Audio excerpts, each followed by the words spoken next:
Welcome to The Source with your host, Dr. C.T. Curry, and co-host Coby Owens. News all across the nation. The Source. Stay in the loop in the city of Wilmington, Delaware. Work together for change in the community. A call to action to find the resources. The Source, the latest in news. Good evening. This is Dr. Curry. This is Coby Owens. And welcome to The Source. Coby, this has been a very quiet week as it relates to the shootings in the city. I did hear some report that there was a shooting, but I've not seen it anywhere, so I'm very careful about what I report on the Source.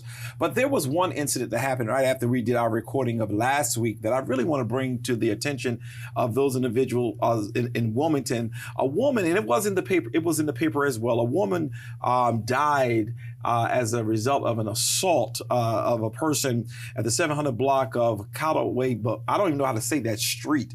It's right there in Wilmington. Do you know anything about that? Yeah, so that street is, if anyone is familiar with the city of Wilmington and you know where Libby's is on 8th Street, okay. If you're following that street, the way the traffic flows, there's a little like half street almost. It's just one block. That's where that street is located at. There's a rock lot right across the street. Okay. And again, it's not a big block or anything. That area has seen an increase in violence recently, especially the West Center City area, with gun violence, with shootings and stuff like that. So again, that area is trending upward with crime. But when it comes to this case, one, it is so sad that someone lost their life.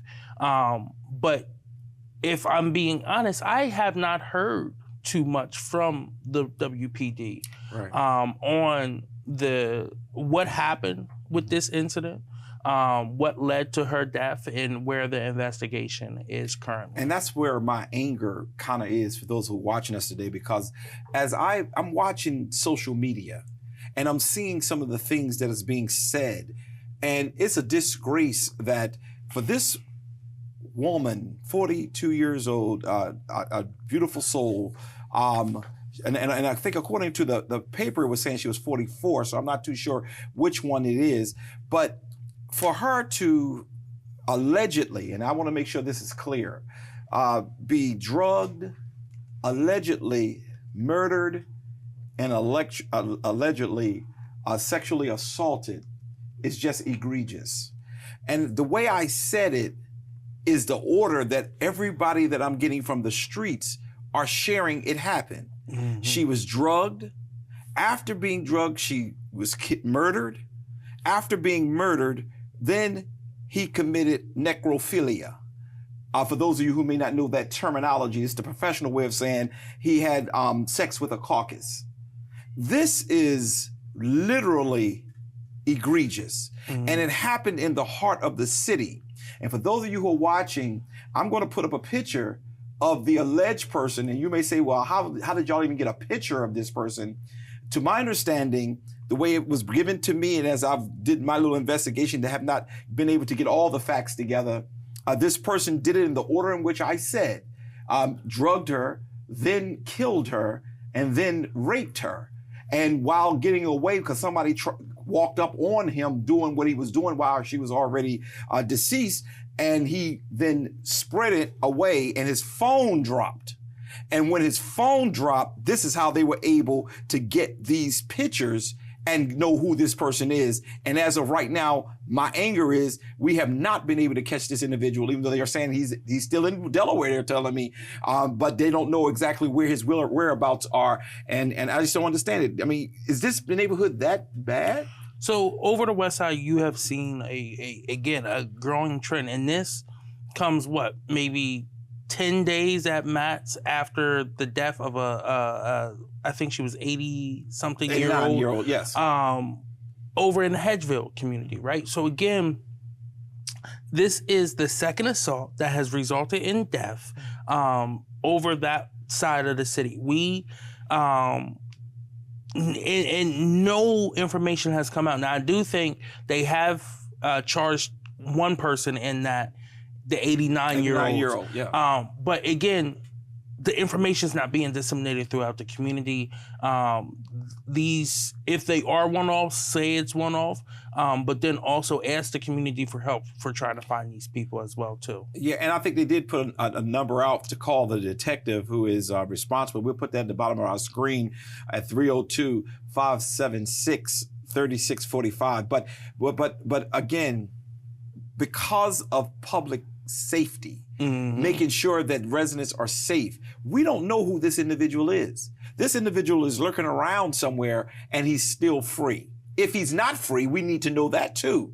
I don't understand why the poorer our community is, the less transparency people feel that they need to have. I don't understand. We need to be it doesn't matter what community one is in, we should be able to feel safe, if nothing else. And this individual who have done, if he is truly the perpetrator of this crime, he needs to be dealt with. This family is hurting. Yeah. And I mean, to have a person, and to my understanding, this person, you know, I don't know her lifestyle, which does not matter. But the reality of it is, why is it that he has not been caught? Why is it that there's not a stronger pursuit of him? I've heard that he may be in the Dover area. We don't know, but have that been pursued? Because there's nothing coming out, we are getting no information, and I'm just really concerned about it. And I will say, the family has shared posts about this as well too. They've shared the contact information. Yeah. If you do know anything, reach out to Detective Catherine DeSantis with the Wilmington Police, and that number is 302-576-3645. And again, this happened on September the 11th, last Thursday, I believe it was, and this has all happened around 9:43 a.m. in the morning. This was not in the late midnight hour. This was during the day when all of this occurred. And I think at this point, we need to get some answers, and we need to get this person caught. And I need to be able to report back to this community that this person have been caught, and this is a shame. So you will see the picture as we were talking. I'm sure they put the picture up a couple of times. I want to make sure that if you know this person, I'm asking that you call Captain DeSantis and share whatever information. Detective rather, and share whatever information that you may have regarding that. And we'll be right back. Hey, this is Pastor Curry, pastor of the Ezion Fair Baptist Church, Wilmington's most exciting church, the church that love ya and anything you can do about it. What we're going to do today is we're going to have a real good conversation. I'm excited. Come on!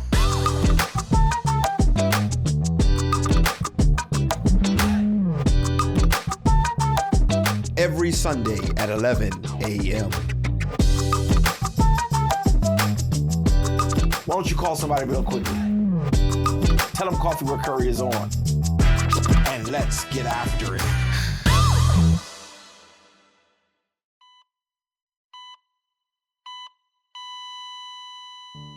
Christopher Holton. I'm very active. It was a Saturday morning. Normally I go for my normal walk. With no warning, Chris suffered a near-fatal heart attack. But thankfully, Brian Buckley, a bystander, saw him collapse and rushed to help. He did this big gasp for air and then just stopped. It's like I went into autopilot. It's like all that training I did back in the day around CPR just magically came out of nowhere. Because of the CPR training that Brian received, Chris did make it and didn't die on the trail that day. CPR training provided by the American Heart Association. Looking at your hands, these two hands could save a life. Being a father, you want to be around. You want to be around for your kids. Heart disease is America's #1 killer. To learn more about how the American Heart Association helps save lives, go to helpheart.org. The world looks a whole lot different depending on where you stand. Sure does. From growing up in Wilmington to serving as a diplomat in a country devastated by war, starting 2 small businesses that created jobs, and teaching middle school math in neighborhoods that are too often overlooked and left behind. I'm Matt Meyer, and no matter where I stood, if something was broken, I've always tried to make it better. So when the insider said I had no shot against a 12-year incumbent, I ran for Newcastle County Executive anyway. Gotta love an underdog. Knocking on nearly 10,000 doors because our county looks different depending on where you stand, too. Hey, Mr. Meyer, in our classroom, you always made us show our work. We put the county checkbook online in the first 6 months to show where your tax dollars are going. We are making our county cleaner and greener, investing in early childhood and mental health services. Started 1,000 kids coding to give low-income students high-income skills. And we created the Hope Center, helping thousands of people get off the streets and into homes.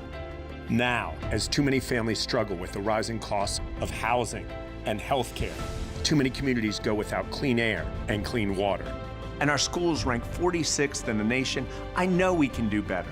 Because we should be a state where every kid gets a great education, where every family has a safe neighborhood they can afford to call home, and every woman makes decisions about her own body. You got that right.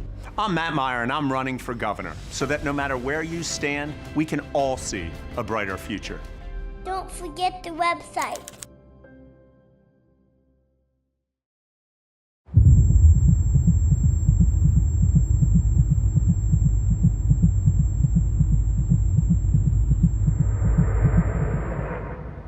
Not today. I'm here. You can tell me anything. I see you. We're in this together. Breakthroughs are happening. Treatments are evolving. The stats can change. Society can change. We can all say, not today. Not today. Not today. Not today. Not today. If we're together, bound to be better. When we're together.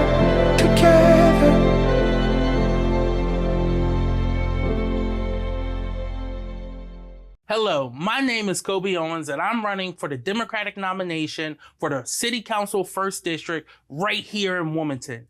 I am running on a platform of addressing our affordable housing crisis, making sure we're helping both homeowners and renters both live in this city, live in safe and affordable housing. I'm running on a platform to address affordable housing, but also looking at quality of life issues, making sure that our street signs are up, our streets are fit, our sidewalks aren't cracked, and making sure our communities are safer for everyone. And lastly, I am running on a sustainable development and economic growth platform, one that makes sure we're investing into our neighborhoods, and our best investment that we can make is investing into our youth, making sure that we are preparing them for our future, and then lastly, expanding senior programming to make sure that they continue to age in place right here in the 1st District, in the city of Wilmington. I'm doing this for y'all. Vote for Coby Owens.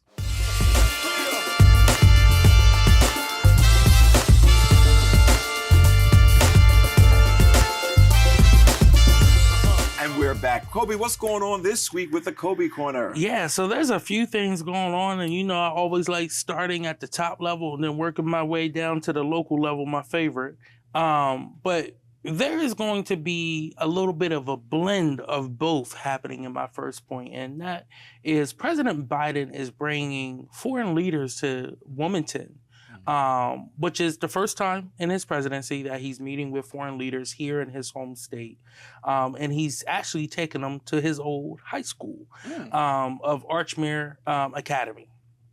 So they will be hosting on Saturday. They will bring leaders from Australia, India, Japan to Delaware. There hasn't been too many details about what is actually going of the visit, where they're going to travel to outside of the academy. That's mainly because of security concerns. But again, this is a part of diplomatic relationships with Quad leaders. And this is the Quad Leaders Summit. So again, these four individuals are working to build stronger relationships between all four of our countries. Again, Archmere, which is up in Claymont, is a college preparatorial Catholic school that is second to Louisiana here in the state of Delaware. Just had to throw that in there. And I caught it. But the Leaders Dinner will be at Archmere Academy. Again, this will be a great opportunity to just highlight our state. You'll have media, you'll have people from all over the country coming in to be. Where they be staying? Well, I guess you don't know where they'll be staying. Well, I don't know where they'll be staying. Part of our but, economy. But they're not staying in Philadelphia and busted. Hopefully not. Yeah. Hopefully they're staying here, and most likely it's probably at the Hotel DuPont. And the way you know if a foreign dignitary is staying at a hotel is the hotel would put that flag up next to the American flag outside. So that is one way to know if a foreign dignitary is in your area or not. But again, this is a great opportunity to really highlight the work that they're doing. Now, going back to Archmere, I do want to say Archmere has some roots with some working class people, not many, but the actual building is a converted mansion from General Motors and DuPont executives used to live there. And you know how big General Motors and DuPont was for the state of Delaware. It's an amazing campus. It's a beautiful campus. And like I said, it's the opportunity to really highlight Delaware for once. And this is his first time coming to visit. This is, again, Biden-Harris administration is continued commitment to trying to build these four countries' partnership, as well as strengthening the vice president as well, too, as she is on the campaign trail. Next, I want to talk about the campaign trail. So earlier this week, it was announced that the Teamsters, which are, shameful. The International Brotherhood of Teamsters the National has decided not to endorse in the presidential election. This comes after their president, who is someone who I've worked with in the past. Sean O'Brien has always been the kind of middle of the road kind of guy. He has been leaning more conservative lately. He spoke at the RNC, which was very interesting to me. But again, with that non-endorsement of the National Committee, it infuriated state chapters, so much to where the West Coast Teamsters have all broken with National and endorsed Kamala Harris. That is California, Oregon, Washington, Hawaii, all endorsing. Nevada, Pennsylvania has also endorsed. Michigan has endorsed. Wisconsin has endorsed. So the ones that really, really, really matter. Mm-hmm. So that's good. That's the joint councils are breaking with their national. Guam even endorsed as well to endorse the vice president and Governor Walz. This is huge because now they're at over 2 million members represented by these different locals. New York as well too came in. So again, this is going to be huge for her. And I think it's almost better that it happened this way. National wanted to stay out, but the members of the locals, especially in swing states, where their states and their ability to organize is under attack by right to work Republicans, they understand what a Trump presidency would do and how he already attacked labor when he was in before, and that they don't want to go back to that. So that information don't trickle up to him? Why would he make such an egregious decision? Or I know he don't make it about. He said it a straw polling, and it came out this way. This is politics at its greatest, and it's horrible. Yeah, it's very interesting. He tried to say that neither candidate was willing to make commitments to union and pit away, pit working people before big business. Both of them are running on a resume.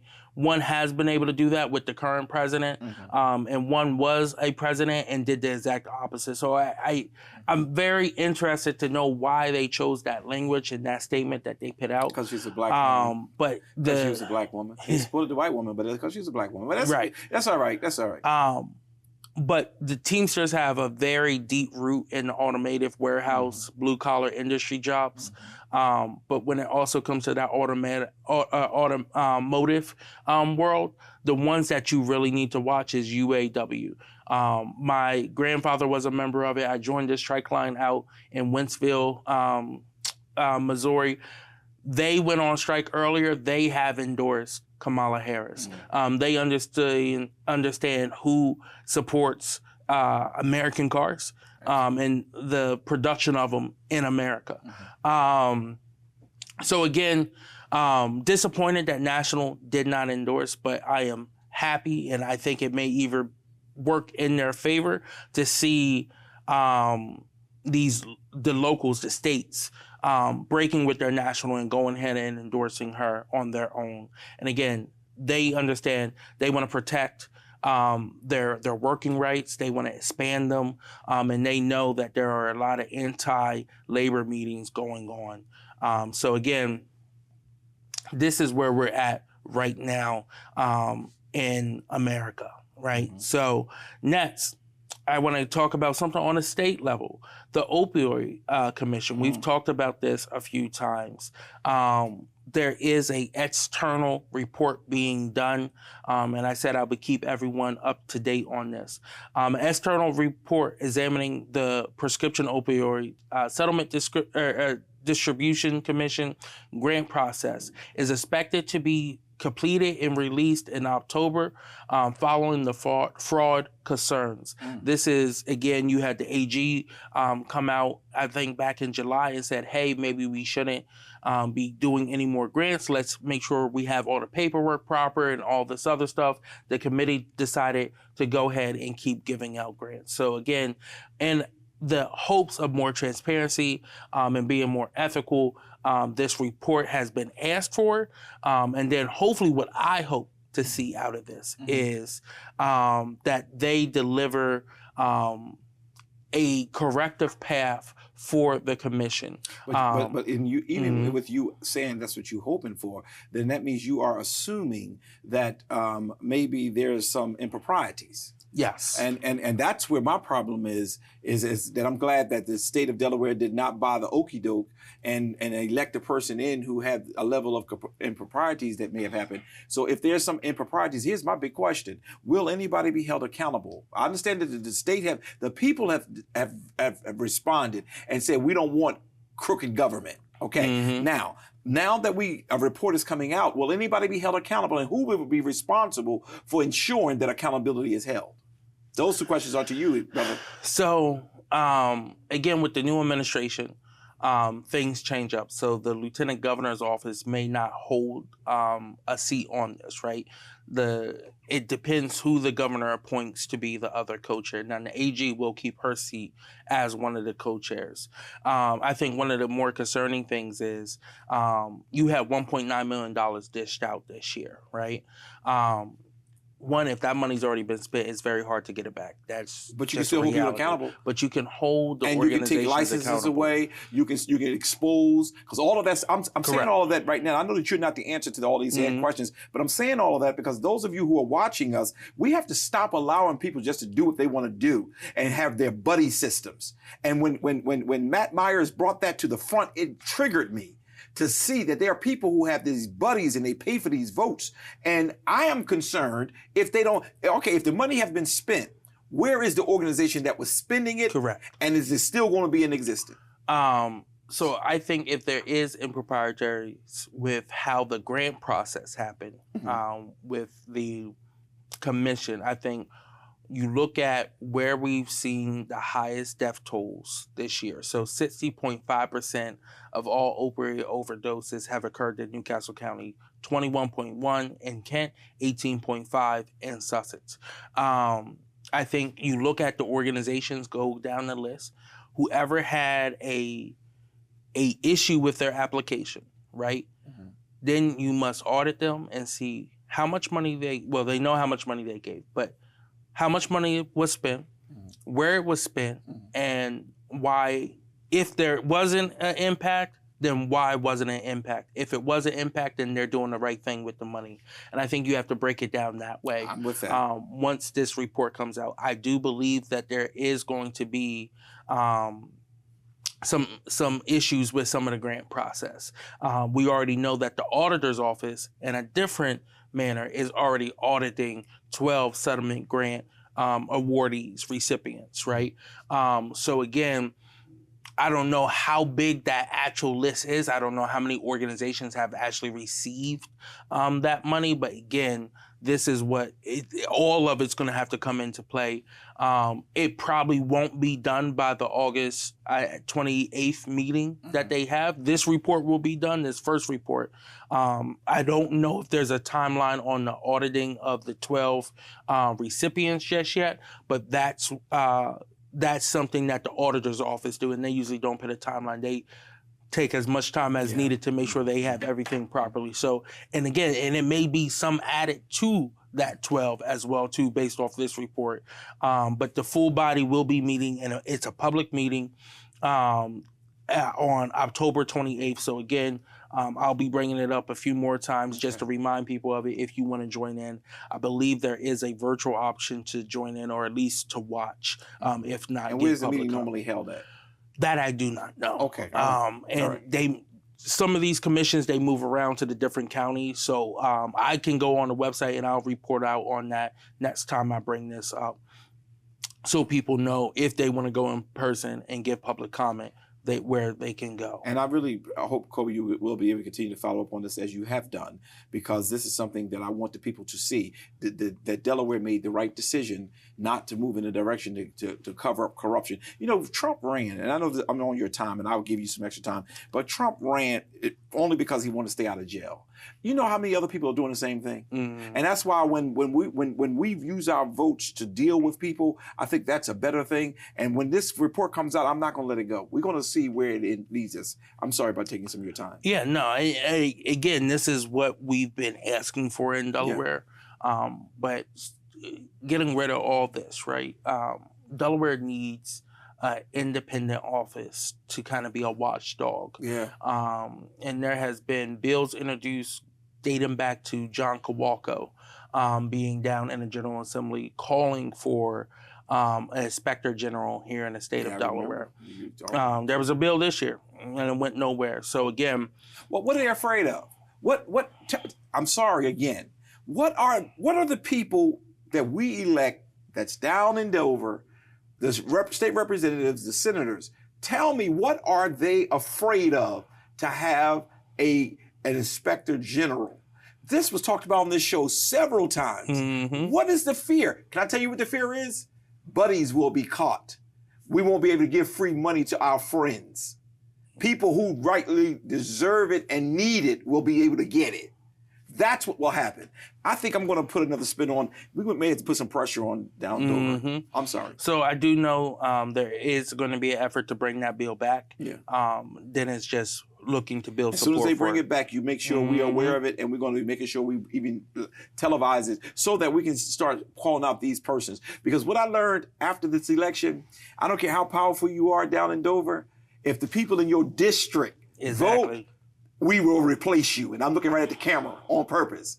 If the people in your district, in your county vote, they can replace you. I don't care how powerful they are. Mm-hmm. And the people who are not doing their jobs, it's time to say, thank you for your service.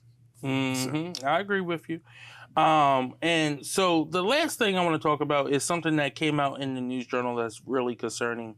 A former division director in the Wilmington's Human Resources Department is facing charges that she threatened to kill supervisors. That threw me all the way off. Yes. In Wilmington, South Carolina? No, Wilmington, Delaware. Tell me again. Division director okay. Is facing charges for threatening to kill their supervisors. Oh. At least 3. And used burner phones, different emails and stuff. But she has been charged. She's 49 years old. Her name is Wendy Sanford.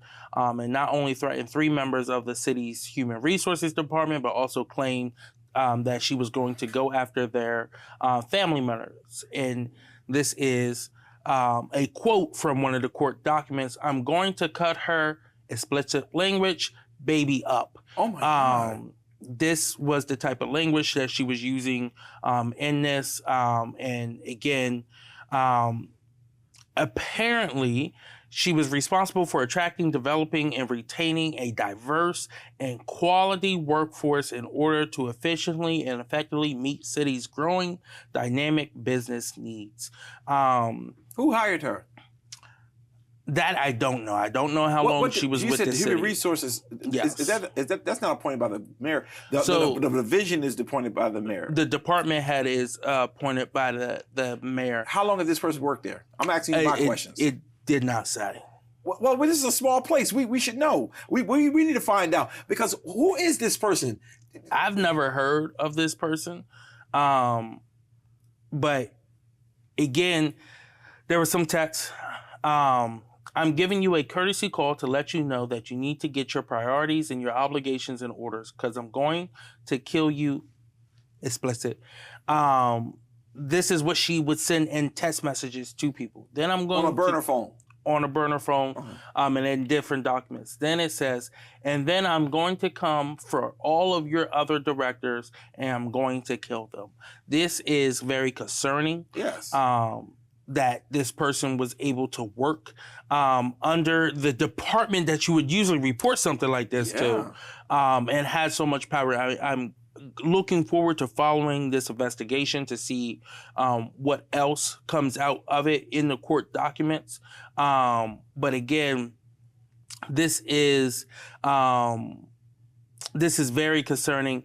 The investigators learned the telephone numbers that was used to send the threats were created using Text Now app. It's a free phone service with unlimited talk and text, and the numbers used to make these threats were created 75 minutes before the first text was sent to the directors and 30 minutes before the second one was sent. Again, she used different numbers through this app. But then after a subpoena was filed by the Wilmington police to the internet provider for the address, they were able to find out who it was linked to. Wow, she was so smart. Who did she report to? That I don't know. Wait a minute. If they won't say what actual division she was. But you said, I thought you said earlier that she was a human resource. She was human research division. Research. That's the part. Or not research. Resource. Okay. Human resource. So HR. But they have different divisions in HR. Okay.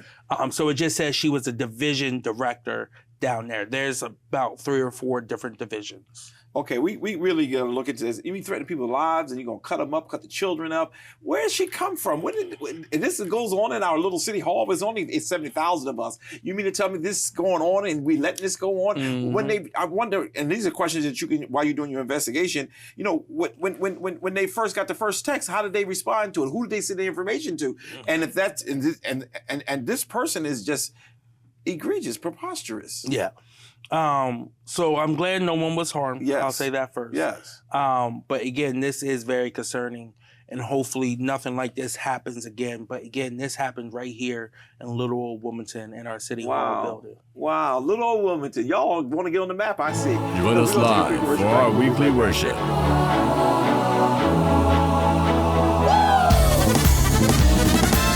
Every Sunday at 9 a.m. on Facebook and YouTube.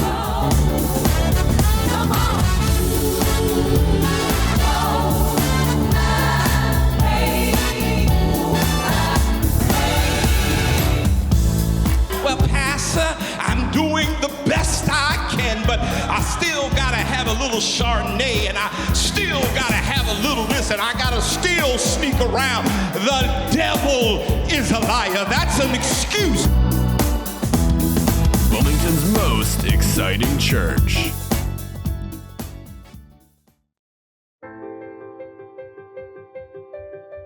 As a mom, I want my kids' lives to be filled with joy and possibility. And I want that for every kid. That's why I support No Kid Hungry. They work in schools and communities to make sure every kid gets the healthy meals they need. Please join me in supporting No Kid Hungry for all kids. Thank you!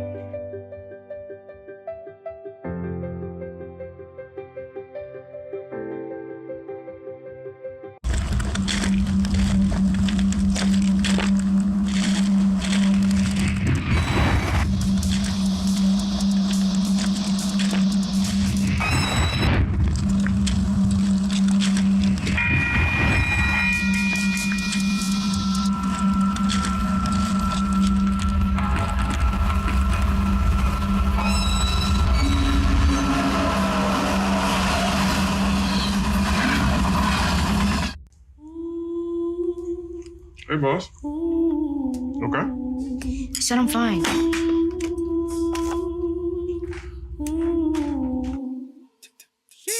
Me the bed, see you in the morning. With the frosted Superman, but it wasn't on it. And we lost it. You can talk to me. It's been really, really hard for me.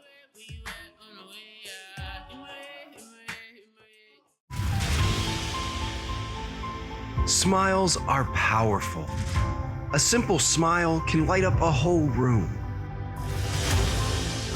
And for 25 years, Smile Train has been lighting up the world with smiles. And each smile marks a step towards a brighter future. As the world's largest cleft lip and palate charity, Smile Train has supported more than 2 million life-changing cleft surgeries in over 90 countries, leaving a legacy of resilience, joy, and beaming smiles for generations of children. To learn more about cleft lips and palates and how Smile Train is supporting the cleft community all over the world, please visit smiletrain.org/learn. Smile Train, lighting up the world with smiles for 25 years. One more time before you wake up in the wild. In your eyes, I see a flower slowly dying. Together with the Nature Conservancy, you have the power to make a difference. For unspoiled nature, for beautiful wildlife, and for people everywhere. Together, we can find a way to ensure that all life on Earth can thrive. Oh, in the wild, you're gonna make it. The moonlight is here to take you. Our natural world needs us now. Every day, we lose more lands, waters, and the wild species that depend on them.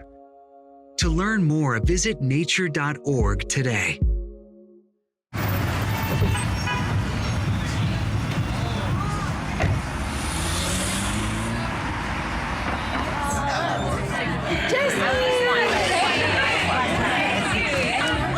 It's good to see you. It's so great to be with everyone again. Yeah, it is. How have you been?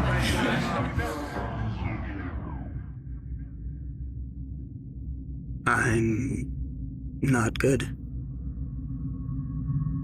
I haven't been good. The truth is, for a while now, I feel like I've been stuck in a dark place.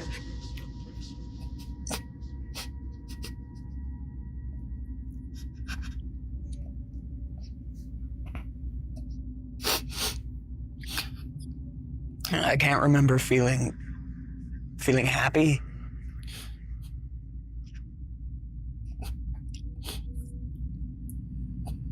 No one really hears me, you know? I'm good. Yeah, things are good. That's good.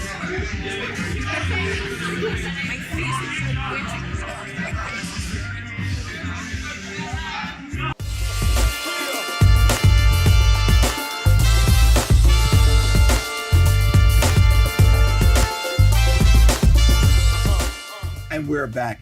Each week, we're going to try to continue on with this State of Politics segment of our show. And it'll deal with whether it be state, local, national, international. But I want to start off with something that happened this week, where this, for the second time, someone tried to, or attempted to assassinate former President Donald Trump. There's many conspiracy theories out there that all this is set up so he can get in the news and get more money raised. But the reality of it is, we're only going to go off of what we know. And what we know is that our individual was going to attempt to assassinate him. But what disturbed me was Vance, the running mate of the former president. He said 2 times they're trying to assassinate our president, meaning Donald Trump. Why not Kamala Harris? Mm-hmm. What kind of comment? What are the effects of a comment like that? I think we know the effects. We're seeing it happen in real time with their comments about Haitian immigrants in Ohio. Yeah. And now how that community is being attacked, how schools that have high Haitian immigrant children are being threatened, bomb threats and everything. So again, one of the things that I'm truly concerned about is her safety. And it's almost like a call to action for people in that MAGA world to start attacking her, Governor Walz and other members of Biden-Harris cabinet, right? And their surrogates as well, too. It makes it difficult for local politicians as well, too. We've seen this rhetoric happen before where, candidates like this say, oh, well, why not go after other people? This is what happened with Gabby Giffords, one of the rising stars of the Democratic Party, a very gifted legislator who now leads the Gifford Initiative for Gun Violence Prevention, but she was shot outside of a community help event. And she still deals with the ramifications of being shot in the head. So again, I just hope that Secret Service increases their skills of protecting presidents. And again, as someone who absolutely despise Donald Trump, I do not want anything to happen to him other than him lose an election. I think right now in this world, we are very hyper-politicized, where everything is personal, right? If you don't agree with me, you're personally attacking me. That is not what we need more of. But also, I want to break down who's actually attempted to assassinate President Trump. One was a MAGA Republican who lost his life. Another was a Republican, a pro-Trumper, then a pro-Libertarian Party, then pro, ultra-conservative, Tea Partyist, who just tried to the other day, right? So again, let's look at who's actually perpetrating this. And then the narrative that Trump and Vance and their party is trying to craft. These two men were not African-American, but yet they're blaming Black Lives Matter. These two men were not Middle Eastern, but they're saying, oh, they're pro-Palestinian. It's just interesting the narrative that they are trying to cast upon people because of their own biases. It reminds me of the other senator from Ohio, Senator Portman, who Vance actually replaced, who said, and the senator from Ron Johnson from Wisconsin, who both said after January 6th, oh, I did not feel like I was in any danger. If it was Antifa, I would have feared for my life. They said that literally. If it was Black Lives Matter, I would have feared for my life. But because it was white people doing it, it was fine. Because they knew they were the people who aligned with their thinking. And that is what is wrong with politics right now. The hyper-politicized, where now it's almost normal to have this sense of violence when it comes to politics. That is not normal. We cannot be okay with that.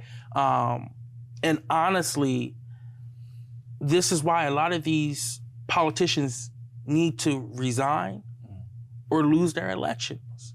And we need to start anew. I think it's going to start happening. And I want to say to those of you who are watching, especially those of you in the African-American community, please do not buy into, oh, I'm afraid for Kamala, so I'm not going to vote because I don't really want her to win because she may get assassinated. Don't worry about that.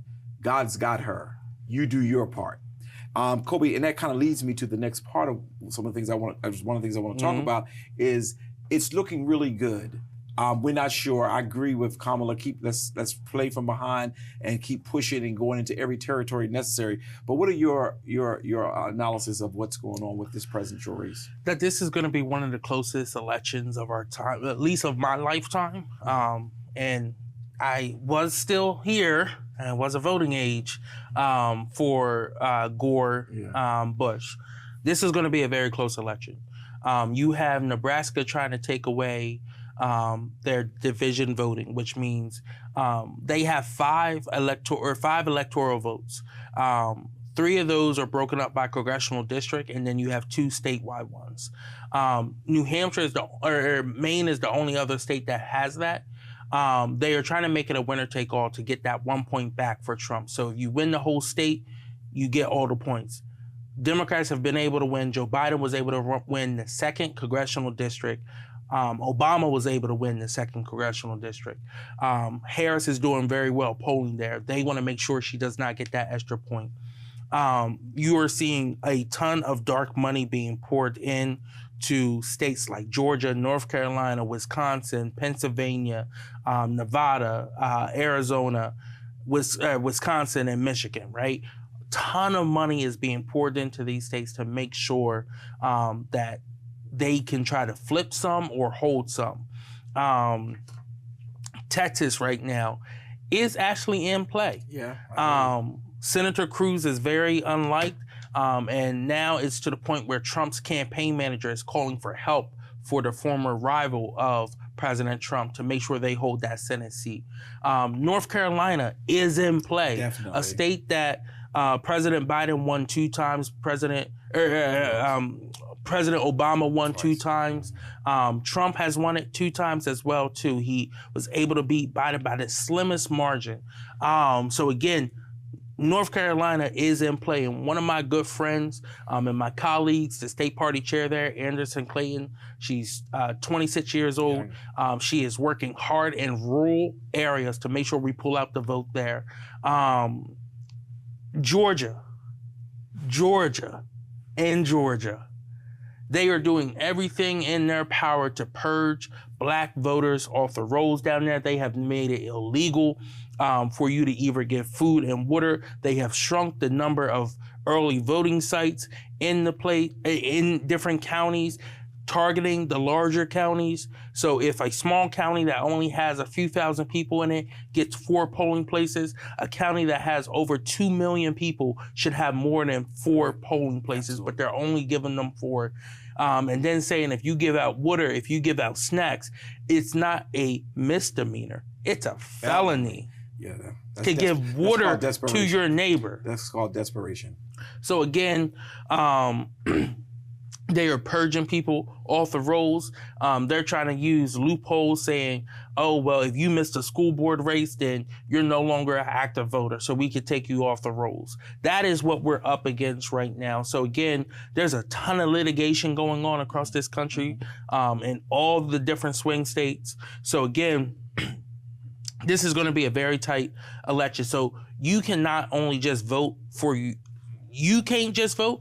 I need people to call your friends, call your family, not the ones that just live here in Delaware, and we need them to come out here in Delaware, don't get me wrong, but I need you, if you have any family in any of those states, I'll say them again, Pennsylvania, Wisconsin, Michigan, North Carolina, Georgia, Nevada, Arizona, Florida, Texas. You want to win the whole country, right? I understand. If you have any family that live outside of Delaware, make sure you call them and tell them to check their voter registration now. And then on November 5th, or whether they want to go early voting or not, or absentee, make sure they cast a ballot no later than November the 5th. If you have active duty military in your family, make sure you're talking to them when you get an opportunity to talk to them. Write to them now, and then to get there in time. Remind them to request their absentee ballots to get them back here in time for the election. This is critical. If you have kids who are away at college, right? And they still use the home address, their parents' address, their grandparents' address, make sure they request their absentee ballot, especially for those freshmen who just went off to college. They are not on the absentee ballot list. Make sure you request that. This election is going to come down to the nines, and we need everyone out there helping. I'm leading the voter protection for the state of Delaware for the general election. We know that there's going to be issues. We know there's going to be people who show up and try to dissuade people from voting. We want to make sure that we're on top of it. So again, once we have our hotline number up and running, I will share that on a show for anyone to call. I may not answer the hotline, but it will be directed, filtered up to me. I'll be in the war room and everything. So again, this is critical. We want to make sure that we get the vote out. It is 2024 is going to decide so much. You have 2 to 3 potential Supreme Court justices that will be retiring over the next 4 years. You have the direction of this country when it comes to our reproductive freedom, when it comes to our voting rights, when it comes to criminal justice reform, when it comes to housing affordability. That is all on the line right now. And it does not just stop here in Delaware. We have to reach out to our family outside of our state as well, too. And we're going to really have to make sure the voting is going to be very important. We got to vote. We must vote. There is no secondary comments to that other than call your family members, especially in those key states. Tell them, get them to vote, get their mama to vote, their cousin to vote. Everybody needs to be voted, but make sure you're registered so when you get there, it won't be too late. I want to turn our attention real quick, just because we don't have as much time as I wanted to, and then I'll come back if I need to. But the city of Wilmington, I put out last time, and I want to thank all of you who watch us, because people think that we're not really watched, Coby. I don't know why people don't, but I'm so grateful. I'm so grateful. Coby is very grateful that you all are watching and you're paying attention. And when I made the comment about the city council president should have the right to be the president, it should not be a ceremonial position, it really resonated with several people. And they were saying, Curry, you're spot on. That's true. Whether or not I am a supporter of Trippie Congo, that's not important to me. I do support him. I think he's a great young brother. But whether I am a supporter of his or not is not relevant. What's relevant is you should not disrespect the office that one has run for. When the citizens of Wilmington voted for him to win 4 years ago, he ran, he won. He ran against an individual who was not doing what needed to do, was involved in a whole lot of scams and schemes, and he ended up winning against the odds. And the response to those individuals who were in power happened to be a sister and her cronies, or she cronying too, that we're going to take all of his power. We're not going to let him do nothing but sit there and say next. And they did that for that congressional time. So I brought it back to the table and I said, listen, let's return the power of the city council presidents, because there should be 2 strong levels of government in this city. The city council should not be beholding to the mayor, okay? And the mayor should not be beholden to the city council. They should be able to work collaboratively together in order to bring about a good community. So I said to Coby out of nowhere, I said, listen, we need to figure out whether or not we can get some people who are been elected to serve. And I did my homework because I wasn't sure about one person, Coby, and I had a very nice conversation with her, and she is very much in support of, and that is my district council person, Michelle Harley, who said, yes, I'm going to support returning the rules of prior to this current rules. I don't know all the language. You're good at that stuff. But I'm going to read off some names to see. We're just projecting. We don't have no factual. I want to read off some names to see if we can get 7. If you think we're going to have 7 to be able to vote for that type of legislation. Do you think Trippie will vote for that? Yes. Do you think Coby would vote for that? Yes. Do you think Tish would vote for that? I think so, yeah. Okay. Do you think Darby? Yes. Do you think, well, you ain't got to worry about Harley. She already told me she's there. What about Alex? Yes. All right. What about Oliver? That I don't know. I haven't talked to her about this issue yet. Okay. What about McCoy? I think McCoy will, yeah. Okay. What about Christian? I think so, yes. Okay. So I'm not going to say no more on purpose. I watched your yes and I think so. Okay. The think so's is wishy. So I'll say this. The names that I did say yes, these are people who want to see a normalcy return to council. Yes. And either, you know, some of those yeses, they have issues with each other. People want, I think, I truly want to believe with my future colleagues that at their heart, right, they just want to do what's best for their community. And I think we have an opportunity, we have a prime opportunity to do that. I think it starts with returning the power to the council president for what they was duly elected for. I think it speaks volumes that Trippy did not have an opponent this year, and people see that he was not an issue. So again, I think that is a step. And then the next is, let's, you know, sit down and talk about what we agree on. What can we work on together as a council and get done for each one of our neighborhoods and communities and districts, right? And for this city as a whole. And then if there is personal issues between council members, hopefully being mature enough to sit down and say, hey, let's talk it out. Let's not make this a public fight. Yeah. Let's not demonize. Let's not hold it against one another. Let's figure out how we can resolve this, right? I'm a huge component of conflict resolution and believe that's how we should do things. And find out what resonates with all of us, how we can do better, right? Where we share values at, right? I'm not saying we're all gonna agree, all 13 of us are gonna agree on every single piece of legislation, absolutely not. That's not democracy. We're all free thinkers, right? But let's do it in a respectful way, right? And if we do disagree, let's not take the personal attacks at each other, right? So again, I hope that, you know, come, I think it's January 7th, I got to double check the date that we get sworn in, that we return that normalcy and start with returning the powers to the council president. Well, in actuality, Coby, you brought two things to the floor that you're hoping for. One is that we can return the power of the presidency of city council, where he in this case it's a he, can operate. And I'm thinking about Ted Blood, Gregory, who, you know, again, some people I didn't agree with a lot, but they were able to have their government and the people get a chance to say, you know, I'm gonna vote on based on what you're supposed to do.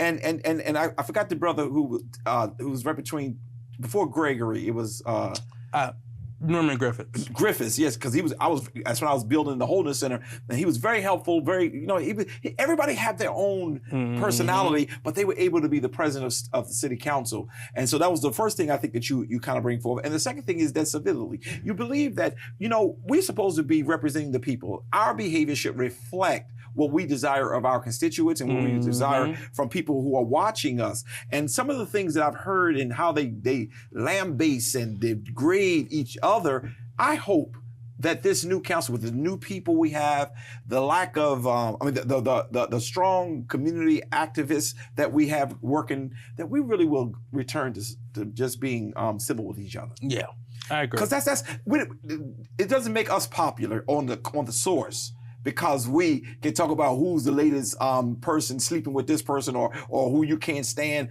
No, that's not who we are.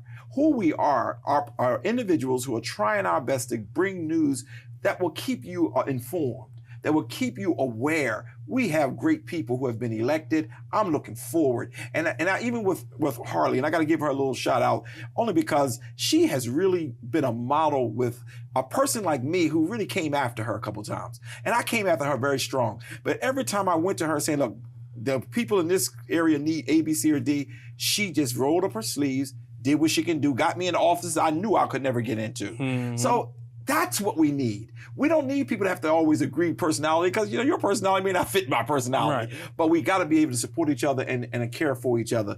Coby, we ran out of time again. You talking so long, but you give us all the real information, and that's the truth. You give us the real good information. I really do appreciate what you do, and I'm looking forward to seeing things happen. We're going to really look into that opioid thing and just stay on top of that. Until next week, all I can say is see ya. Take care, y'all. You've been watching The Source with host Dr. C.T. Curry and co-host Coby Owens. Tune in every Sunday at 5 p.m. Thanks for watching, and don't forget to subscribe for the latest episodes.